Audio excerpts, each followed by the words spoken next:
Africa Media Live TV. Kindly subscribe to our YouTube channel to get updated on the trending gist, latest news all over the world.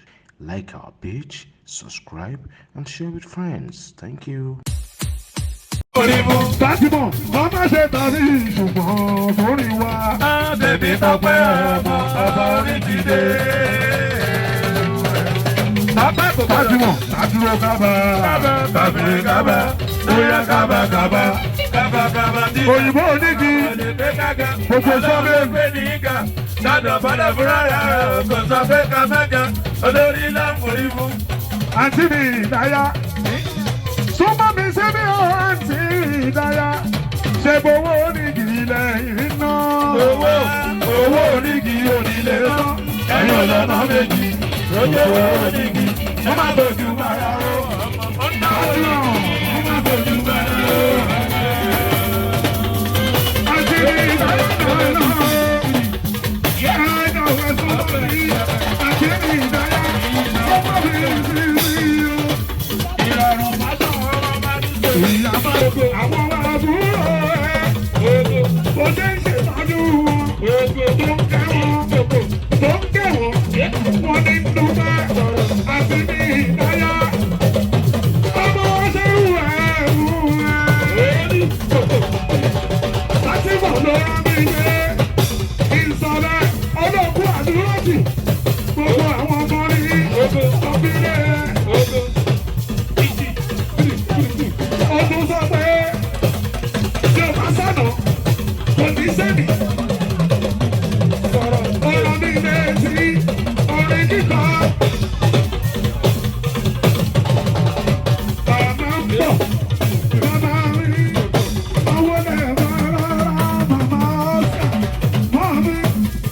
Ìyá mi àgbà ẹ̀wọ̀ ní ẹ̀múṣẹ́rẹ́. Ìyá mi àgbà ẹ̀wọ̀ àgbẹ̀kọ̀lẹ̀ ìjọba.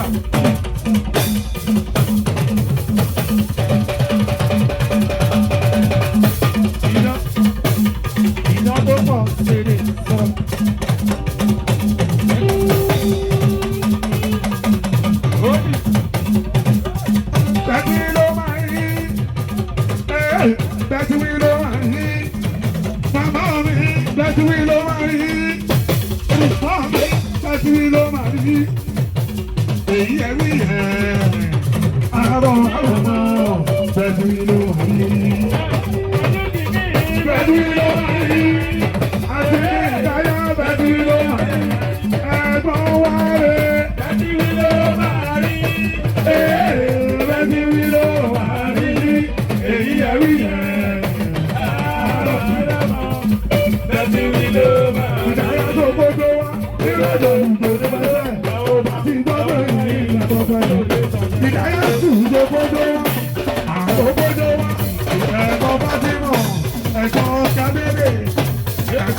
lọ́wọ́ láti ìbànújẹ́.